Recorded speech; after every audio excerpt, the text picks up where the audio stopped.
నమస్తే అండి. అందరూ బాగున్నారా? స్ప్రింగ్‌లో మన తోటలో చాలా రకాల పూలు పూస్తున్నాయి. So welcome to my garden in England. Tulips చక్కగా పూసాయి. రండి చూద్దురు గాని. ప్యారట్ ట్యూలిప్స్ కూడా చూపిస్తాను. ఈ వీడియో చివర్లో లండన్ దగ్గర ట్యూలిప్ ఫామ్ ఉంది. దాని గురించి కూడా చెప్తాను. Welcome to my channel Vidyavati తోటలు పాటలు మాటలు. ఈ ఛానల్లో నేను నా తోట చూపిస్తాను. అదే కాకుండా ఇంగ్లాండ్లో ఇతర దేశాల్లో రంగురంగుల తోటలు చూపిస్తాను.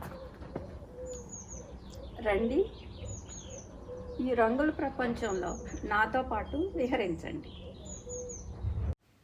యూకేలో స్ప్రింగ్ అంటే వసంతంలో డాఫడిల్స్ ట్యూలిప్స్ లేకుండా తోటకి అందం ఉండదు. చాలా వైట్ సెంటెడ్ డాఫడిల్స్ వేశాను. వెనక వరుసలో డబుల్ ట్యూలిప్స్ నాటాము. అయితే ఈ ట్యూలిప్స్ ఎలా పెంచాలి? ఇవి బల్బ్స్ అంటే దుంపల నుంచి పెంచాలి. ఎక్స్పర్ట్స్ అయితే సీడ్స్ నుంచి హైబ్రిడ్స్ తయారు చేసినప్పుడు పెంచుతారు. దానికి ఒక ప్రాసెస్ ఉంటుంది, అది మనం చేయలేము. అందుకని బల్బ్స్ నుంచి ఎలా పెంచాలో చూద్దాం. ఈ దుంపల్ని మే ఎండింగ్ జూన్లోను తవ్వేసి వుడెన్ షెడ్లో పెడతాం. కార్డ్బోర్డ్ బాక్స్లో కానీ ఆనియన్ బ్యాగ్స్లో కానీ నింపి షెడ్లో పెడతాము. ఆనియన్ బ్యాగ్స్ అమెజాన్ ఆన్లైన్లో కొనుక్కోవచ్చు. అక్టోబర్లో ఈ దుంపల్ని బయటికి తీసి అందులో కుళ్ళిపోయినవి ఫంగస్ పట్టినవి అన్నీ ఏరేసి ఈ బల్బ్స్ని అప్పుడు నాటుకోవాలి. నేను ట్యూలిప్స్ని చాలా వరకు పాట్స్లోనే పెంచుతాను. నేలలో అయితే మాకు పడే వర్షాలకి కుళ్ళిపోతాయి. పాట్స్లో 3/4 కంపోస్ట్ నింపి, కొత్త కంపోస్ట్ అయితే ఫర్టిలైజర్ అవసరం లేదు, పాత కంపోస్ట్కి 1 టేబుల్ స్పూన్ గ్రోమోర్ వేస్తాను. అందులో ఈ బల్బ్స్ని పాయింటీ ఎండ్ పైకి వచ్చేలాగా నాటి 15 సెంటీమీటర్స్ కంపోస్ట్ వాటి మీద కప్పాలి. మాకు వర్షాలు ఎక్కువ కాబట్టి కంపోస్ట్లో 1/3 గార్డెన్ శాండ్ కలుపుతాను. గార్డెన్ శాండ్ వేరే అమ్ముతారు. బిల్డింగ్ ఇసుక వేయకూడదు, అది గట్టిగా కాంక్రీట్ లాగా అయిపోతుంది, దుంపలకి అది మంచిది కాదు. గార్డెన్ శాండ్ లేకపోతే సన్నటి గులకరాళ్ళు గ్రిట్ కానీ వేయొచ్చు, అప్పుడు డ్రైనేజ్ బాగుంటుంది. ఈ బల్బ్స్ ఎప్పుడు గుంపులు గుంపులుగా నాటాలి, గుర్తుంచుకోండి. దుంపలు గుంపులు అంటే ఒకటి అర నాటుకుంటూ పోతే అవి డిస్ప్లే బాగుండదు, లింగులు ఇటుకుమని పోస్తాయి, అప్పుడు చూడటానికి అందంగా ఉండవు. ఈ బల్బ్స్ అక్టోబర్ దాటాక నాటితే కుళ్ళిపోయే అవకాశం ఎక్కువ ఉంటుంది. అక్టోబర్లో అయితే ఆ వెచ్చదనానికి కొంచెమైనా వెచ్చగా ఉంటుంది కాబట్టి వేర్లు మొలిచి దుంప కుళ్ళిపోకుండా ఉంటుంది. ప్రతి కుండీకి చికెన్ వైర్ మూస్తాము, లేకపోతే ఉడతలు దుంపలన్నీ పీకేస్తాయి. వింటర్ అంతా ఈ బల్బ్స్ నెమ్మదిగా పెరిగి వేర్లు వచ్చి ఫిబ్రవరి మార్చిలో మొలుస్తాయి. మొలకలు వచ్చాక వీలైనంత వరకు చికెన్ వైర్ తీసేస్తాము, అవన్నీ డబ్బాలో స్టోర్ చేస్తాం. మార్చ్ ఎండింగ్ నుంచి ఎర్లీ జూన్ దాకా వెరైటీని బట్టి ఈ ట్యూలిప్స్ పూస్తాయి. పూసినప్పుడు వాటి అందమే అందం. ఈ ట్యూలిప్స్లో 3000 రకాలు ఉన్నాయట. అందులోనూ 15 గ్రూపులు ఉన్నాయి. Single petal, double petals, semi doubles, variegated, striped, fimbriated అంటే రేకుల అంచులకి మన పైట కూర్చుళ్ళలాగా ఉంటాయి. సారలు సారలుగా ఉన్నాయి. ఈ ప్యారెట్ ట్యూలిప్ చూడండి ఎంత బాగుందో. ఈ పూలన్నీ మన గార్డెన్లో ఇప్పుడు పూస్తున్నవే. ఈ డిజైన్ మా వారు మా వెడ్డింగ్ యానివర్సరీకి ట్యూలిప్స్తో వేశారు. Thank you so much Sundar.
ఈ ప్యారెట్ ట్యూలిప్స్ అంటే ఏమిటి? 17th సెంచరీలో ఈ ట్యూలిప్స్ పెంపకం స్టార్ట్ అయిందట. మన రామచిలకలకి చిలకపచ్చ రంగు ఉంటుంది కదా, కానీ కొన్ని చిలకలకి చాలా చాలా రంగులు ఉంటాయి. అలాగే ఆ ప్యారెట్ ట్యూలిప్స్ వాటిని పోలి ఉన్నాయి కాబట్టి ఆ పేరు పెట్టారు. 17th సెంచరీలో వాళ్ళకి ఈ చారలు, ఈ రంగురంగులు ఎలా వస్తాయో తెలియలేదు వాళ్ళకి అప్పుడు. అప్పట్లో వాళ్ళు పిజన్ డ్రాపింగ్స్ వేసి, ప్లాస్టర్, వేస్ట్ వాటర్ వేసి చాలా ఎక్స్పెరిమెంట్లు చేసి పెంచేవాళ్ళట ఈ ప్యారెట్ ట్యూలిప్స్ని. ఇంతకీ చారలు ఎలా వస్తాయంటే దుంపలకి వైరస్ పట్టి జీన్ మ్యూటేషన్ వల్ల వస్తాయట. ఆ వైరస్ని టీబీవి వైరస్ అంటారు, ట్యూలిప్ బ్రేకింగ్ వైరస్. ఈ మధ్య ఎన్నో రకాల హైబ్రిడ్స్ ప్యారెట్ ట్యూలిప్స్ తయారు చేశారు. మా గార్డెన్లో ఇవి కొంచెం లేటుగా పూస్తాయి. వీటి మొగ్గలు విచిత్రంగా ఉంటాయి, ఏవో వింత వింత షేపుల్లో ఉంటాయి, ఏలియన్ పూలలా ఉంటాయి. కానీ మెచ్యూర్ అయ్యాక, ఆ రేకులు విడాక వాటి అందం వాటిదే మరి. నేను మా గార్డెన్లో నోటీస్ చేసింది ఏమిటంటే ఈ ప్యారెట్ ట్యూలిప్స్ ఒక ఏడాదే పూస్తాయి, ఆ తర్వాత దుంపలు సరిగ్గా మొలవవు, మొలిచినా సరే పూత రాదు. అయితే దీనికి ఒక కారణం ఉంది. ఈ వైరస్ పట్టిన దుంపలు, మొక్కలు కూడా వీక్ అయిపోతాయట. ఆ తర్వాత వచ్చిన పిల్ల దుంపలు కూడా వీక్గానే ఉంటాయి మరి. దీనివల్ల తేలింది ఏమిటంటే మనం నేచర్తో ఇష్టం వచ్చినట్టు ఆటలాడుకుంటే ఇలాగే ఉంటుంది, నెక్స్ట్ జనరేషన్స్ కూడా ప్రాబ్లమ్స్ వస్తాయి. ఈ మధ్య చూస్తున్నాను కదా, జనం ఇష్టం వచ్చినట్టు చేస్తున్నారు. లిప్ ఫిల్లింగ్స్ అని, సిలికాన్ బ్రెస్ట్స్ అని, సిలికాన్ బాటమ్స్ అని, ఇలా రకరకాలు చేయించుకుంటున్నారు. దానివల్ల ఎన్నో జబ్బులు, ప్రాబ్లమ్స్ వస్తాయి. అవి ట్రీట్ చేసింది నేనే కదా, హాస్పిటల్కి పంపించి అడ్మిట్ చేసి. ఇవన్నీ అవసరమా? ఎంత చెప్పినా సరే వినరు జనం. సరే, ఆ విషయం వదిలేసి మళ్ళీ ప్యారెట్ ట్యూలిప్స్ సంగతి చూద్దాము. మోస్ట్ బ్యూటిఫుల్ ప్యారెట్ ట్యూలిప్ ఏమిటంటే దాని పేరు సెంపర్ అగస్టస్ అట. ఇప్పుడు ఆ పువ్వు ఎక్స్టింక్ట్ అయిపోయింది, మనం చూద్దామన్నా లేదు. డచ్ పెయింటింగ్స్లో తప్ప మనకు అది కనబడదు. పాత పెయింటింగ్స్ నుంచి పిక్చర్ తీసి ఒక మగ్ మీద వేశారు చూడండి, ఎంతో ముచ్చటపడి ఆమ్స్టర్డామ్ రిగ్స్ మ్యూజియంలో కొనుక్కున్నాను నేను. మన గార్డెన్లో ప్యారెట్ ట్యూలిప్ కూడా ఇంచుమించు అలాగే ఉంది చూడండి, షేప్, కలరు.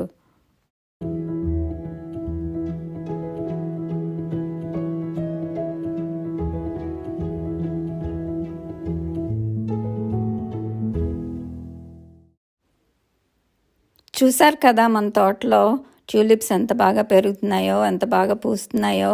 అక్టోబర్లో కొంచెం కష్టపడితే స్ప్రింగ్లో చక్కగా పూస్తాయి ఇవి. నెక్స్ట్ వీడియోలో లండన్ దగ్గర టుల్లీస్ ఫామ్లో 5 లక్షల ట్యూలిప్స్ వేశారు. మరి వాటి అందచందాలు చూసి రావాలి కదా, వెళ్ళి చూసొద్దాం రండి. ఇంతవరకు సబ్స్క్రైబ్ చేసిన వాళ్ళందరికీ ధన్యవాదాలు. ఈ వీడియో నచ్చిందని అనుకుంటున్నాను. So please subscribe, like and share.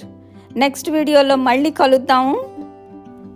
టుల్లీస్ bulb ఫీల్డ్స్లో ఒక రౌండ్ కాదు, చాలా రౌండ్స్ వేసి తిరిగేసి వద్దాం రండి. అంతవరకు సెలవు, బాయ్ బాయ్.